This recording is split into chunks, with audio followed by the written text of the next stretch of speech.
Have you ever cleared out your parents' attic? One man in rural England did, and found a guitar that had been sitting there untouched for 50 years. After a little digging, he discovered it once belonged to one of the greatest songwriters of all time. When it went to auction, it sold for nearly $3 million US, becoming one of the most expensive guitars ever sold. In this video, we're counting down the 10 most expensive guitars ever auctioned, and some of the crazy stories behind them. That's the second most expensive guitar. But let's start with number 10, with a story that begins in Germany on March 1st, 1994. This was Nirvana's last ever concert, held at a repurposed airplane hangar in Munich. Kurt Cobain was found dead just over a month later at his home in Seattle, making this performance the final chapter of a generation-defining band. And Kurt's guitar of choice for this final show was his Sky Stang 1, a sonic blue Fender Mustang, built for him in 1993. Cobain ordered 10 of these left-handed Mustangs for the In Utero tour, and since Fender's US custom shop didn't make lefty models at the time, the Sky Stangs were built in Japan by luthier Scott Zimmerman. This one became Cobain's go-to guitar during the In Utero tour. Cobain once joked, "Out of all the guitars in the world, the Fender Mustang is my favourite. They're cheap and totally inefficient, and they sound like crap and are very small." After Cobain's death, the Sky Stang 1 stayed in the family until his brother, Chad, put it up for auction in late 2023. Here's Chad talking with Kurt's former guitar tech. The memory that I'll always have of Kurt on stage, or just Kurt in general, in my mind, is him at the MTV Live and Loud concert in Seattle. And I was at that show, and he's holding that guitar, that specific guitar. And even before I was gifted this guitar by Courtney, that guitar was always in my memory. And then when she handed it to me, it was like, I know that guitar, because that's the memory that I have in my mind of Kurt, is that specific guitar. He loved this thing. Yeah. It sold for $1.5 million US. $1,500,000 sold, making it, to date, the 10th most expensive guitar ever sold at auction. And we're going to find out in this video that in the guitar auction world, Cobain's legacy reigns supreme. This is not the last we're going to see of him. Now it's my great pleasure to introduce to you Mr. David Gilmour. Electric guitars don't come with much more vintage pedigree than this. David Gilmour's creamy white 1954 Fender Stratocaster. Even without its connection to Gilmour and Pink Floyd, the fact that this instrument bears the 0001 serial number on its neck plate makes it incredibly unique in its own right. But although it's one of the very first Strats ever made, it's not the actual first, just the first to bear a serial number. How many came before it? We'll probably never know. The story goes that the 0001 Stratocaster was initially a gift from Leo Fender to country guitarist Rex Gallion, the same man who suggested Fender contour the Strat's body for comfort, rather than stick with the Telecaster's blocky shape. From there, the guitar was passed on to pickup guru Seymour Duncan, then to Gilmour's guitar tech Phil Taylor, who eventually sold it to his boss in 1976. I think it's the rhythm guitar on Another Brick in the Wall. One of the nicest guitars I've ever had or played. It's got a beautiful tone. There's really been no improvement on the Stratocaster and on the electric guitar since that guitar came out in '54. The guitar remained in Gilmour's possession for over 40 years, and its legend only grew, not just for its vintage or serial number, but because it was owned and played by one of the Stratocaster's most beloved practitioners. In 2019, Gilmour auctioned off his entire guitar collection for charity. The 0001 Strat sold for $1,815,000 US. Gilmour expressed a pragmatic view of his instruments. If I need a particular guitar, I'll go out and buy another one. They are the tools of my trade. They have given me music, but in the end, they're just the tools that I use. And yes, Gilmour will appear again on this list. This is probably the most unique guitar to feature on this list because it's not a name brand. In fact, it's not any brand. Jerry Garcia's Wolf is a custom-made, one-of-a-kind instrument. Check out that maple and purple heart body, the intricate inlays, and of course the cartoon wolf sticker that gave the guitar its name. This was eventually refashioned as a permanent inlay. The Grateful Dead icon commissioned Wolf from luthier Doug Irwin in 1973. It quickly became Garcia's most beloved and frequently played guitar throughout the 70s. Here's auctioneer Arlen Ettinger talking a bit about Wolf's history and Jerry's intention for it to be passed on to its creator upon his death. When Jerry passed away, Doug was named in Jerry's will. He was homeless at the time Jerry passed away, but Jerry remembered him in his will, except a glitch came up, and the management of the surviving members of the Grateful Dead contested the will, claiming that although Jerry certainly played the instruments, they really were property of the band. It seems sort of heartless that these guys were all very successful and the homeless guy was homeless, but a pair of aging deadhead attorneys took up Doug Irwin's case pro bono and defended his inheritance in court over several years and finally won. Doug Irwin was understandably thrilled to auction the guitar in 2002 for nearly $1 million, the most ever paid for a guitar at the time. It went back to auction in 2017, selling for $1.9 million, with all proceeds going to the Southern Poverty Law Center. That makes Wolf the 8th most expensive guitar ever sold at auction.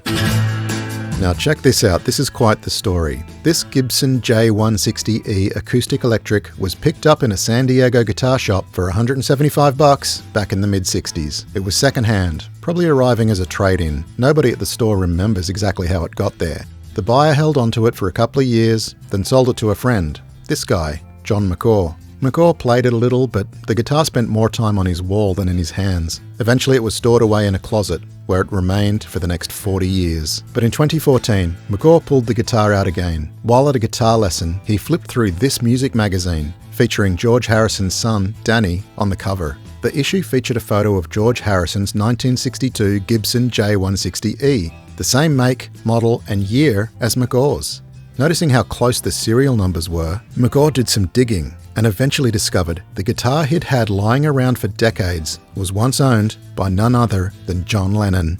And not just any guitar, the one he used to write many of the foundational hits of the Beatles' early career. The guitar was bought for Lennon by Beatles manager Brian Epstein, who also bought one for George. Here's John and George at the store together with the store manager on the day of purchase.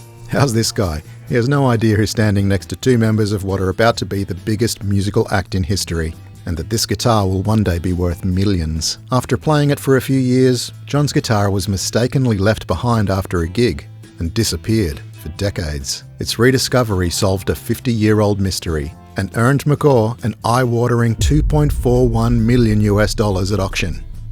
Now, this humble Mexican Strat might have cost a few $100s new, and it's probably not been played on any song you've heard. In fact, it's probably hardly been played at all. So how did it sell for $2.7 million?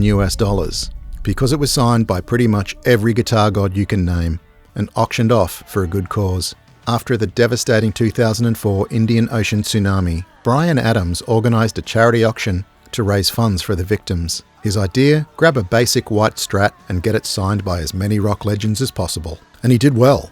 Mick Jagger, Keith Richards, Eric Clapton, Brian May, Jimmy Page, David Gilmour, Jeff Beck, Pete Townsend, Mark Knopfler, Ray Davies, Liam Gallagher, Ronnie Wood, Tony Iommi, Angus and Malcolm Young, Paul McCartney, Sting, Richie Blackmore, Def Leppard all signed it in black ink.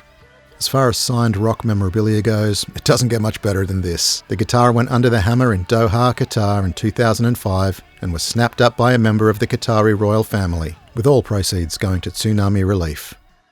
Now back to the guitar we opened with, the one that spent 5 decades in a box buried in a UK attic.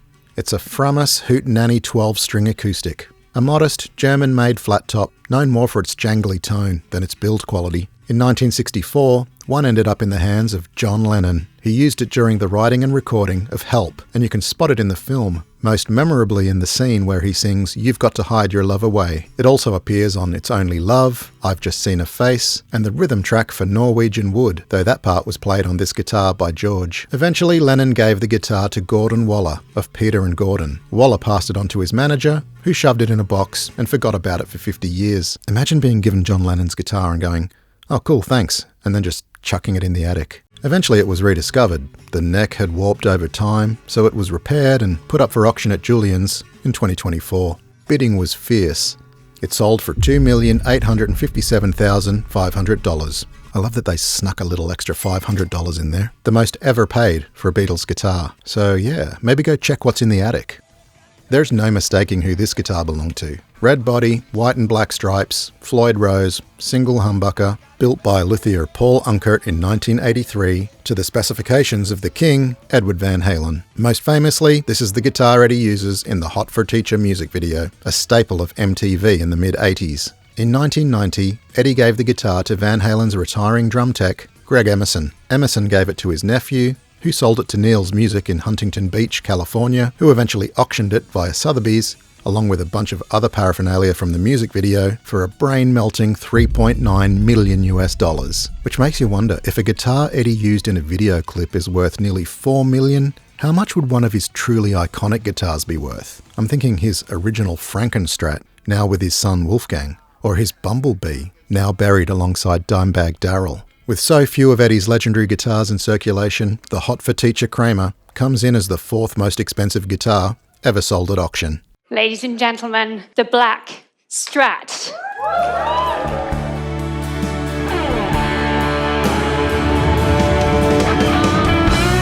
This guitar needs no introduction. You've heard it on legendary Pink Floyd tracks like Money, Shine On You Crazy Diamond, and the mesmerising Comfortably Numb. And you saw it played at Pink Floyd's final live performance at Live 8 in London, 2005. Yes, David Gilmour's Black Strat, a 1969 Fender Stratocaster he picked up for about $120 at Manny's Music in New York back in 1970. Over the years, he modded it heavily, swapping pickups, tweaking the electronics, shortening the tremolo arm, turning it into one of the most iconic and tone-rich guitars ever heard. Now for the Strat nerds out there, 1969 Strats aren't especially desirable in vintage terms. They're from the CBS-owned era of Fender, which had a reputation for inconsistent quality. But a few great ones did slip through, including this one. And in Gilmour's hands, it basically redefined the sound of the Stratocaster. When Gilmour decided to auction off his entire collection in 2019, this was the crown jewel. Going once. For the Black Strat here at Christie's. This is your moment. Sold. $3,975,000 US, with all proceeds going to charity. The buyer was Jim Irsay, owner of the Indianapolis Colts, which is ironic considering one of the songs this guitar helped record openly mocks people who buy football teams. But hey, if you can afford it, why not? And as you're about to see, this isn't even the most expensive guitar Jim Irsay owns. You've heard the song, you've seen the video, you probably own the t-shirt. Actually, your teenage kid probably owns the t-shirt. This is the guitar slung over Kurt Cobain's shoulder in the music video for Smells Like Teen Spirit, a 1969 Fender Mustang.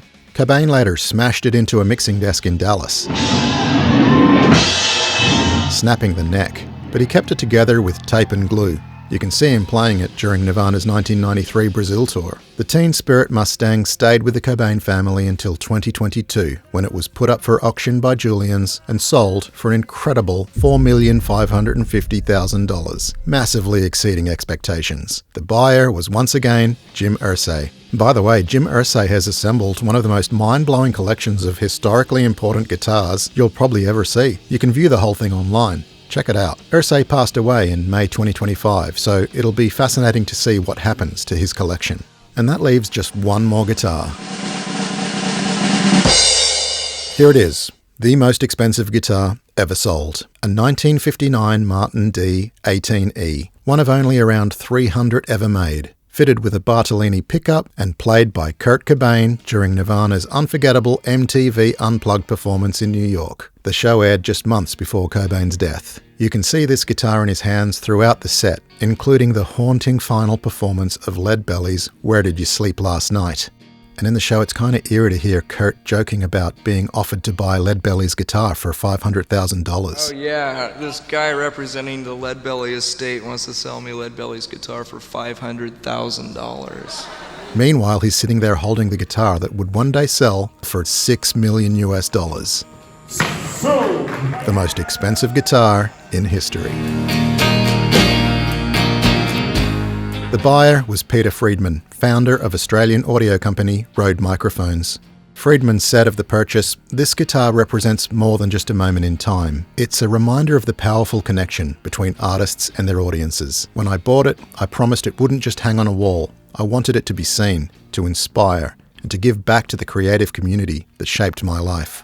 The guitar did go on display at the Powerhouse Museum in Sydney and more recently at the Royal College of Music in London. And they're the most expensive guitars ever sold. It's interesting to me that half of the guitars on this list were owned by just two people, John Lennon and Kurt Cobain. And although these two guys were creative geniuses, neither were particularly noteworthy guitarists. I mean, they were great, but they weren't technicians. They were songwriters. And ultimately, that's what this list shows, that above all else, it's the songs and the writers and performances of those songs that contribute the most to what makes a guitar valuable in the public consciousness. And lastly, the most expensive guitar I've ever seen personally with my own eyes is this, George Harrison's Futurama, the guitar he played to death during the Beatles' early Hamburg gigs. That's pretty cool. I saw it at the Beatles Story Museum in Liverpool while spending 4 days exploring their hometown, walking the same streets, visiting the childhood homes, and digging into the places where it all began. I filmed the whole experience and turned it into one of my favourite videos I've ever made. If you're even remotely a Beatles fan, go check it out. Thanks for watching. See you on the next video.